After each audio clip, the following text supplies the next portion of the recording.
I love my morning therapy sessions. And the new part we're on now is learning to let go of grief. This is about to get interesting. We're going to label this one Dear Auntie, Part 1. Now, with that said, I want to make this very clear.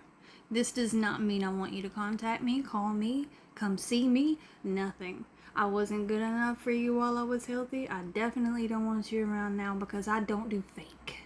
The only reason that I'm making these videos on here is because, one, I know you're nosy and you see everything on here and you love drama.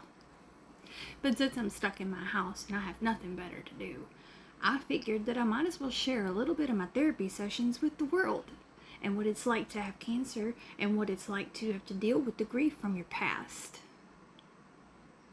This is just a way for me to get it off my chest, even though I promise I do not lose sleep over you. As a child, I never understood the things that took place until I got older. Like, it was in my later 20s when I finally realized that all that crap was not my fault. And that I never did anything wrong. And that I never did anything to deserve the way you treated me or made me feel.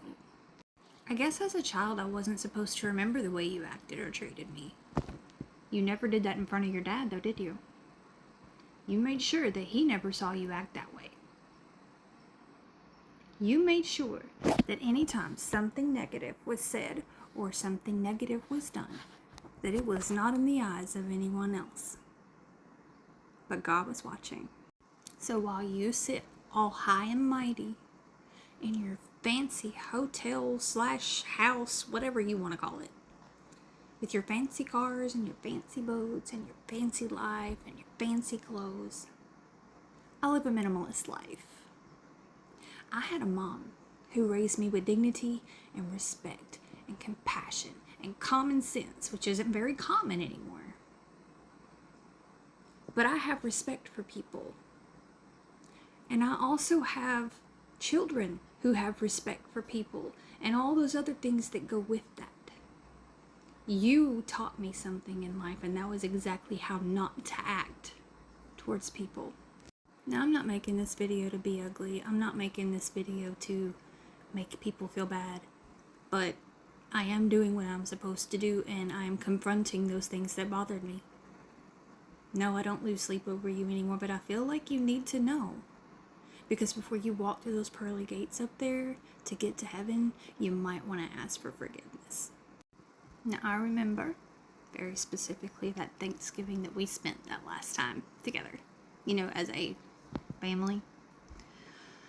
I remember sitting at that table. I remember where everyone sat. I remember what the food smelled like. I remember the food that was on the table. And I also remember that I had felt so uncomfortable when you asked me to say grace.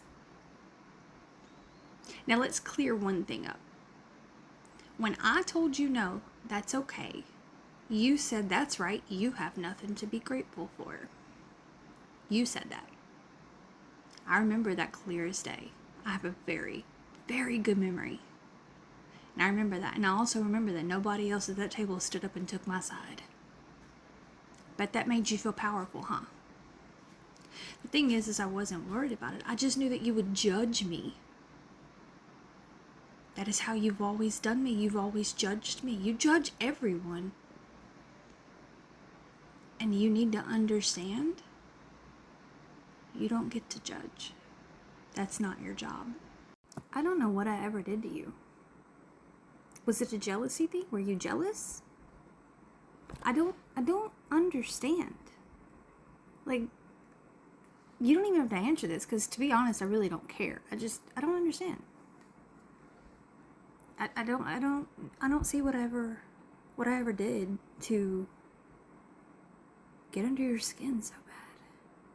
And if you think I didn't notice as a child, up until I was like 15 years old, how you looked at me, just with this disgusted look on your face. Why? What did I do? What? I don't get it. And one of the weirdest parts about everything is I remember how you would want to wash my clothes when I got there because they smelled like cigarettes. Can we say hypocrite? Because I've seen you puffing away on them and throwing a few beers back. What happened to that perfect you?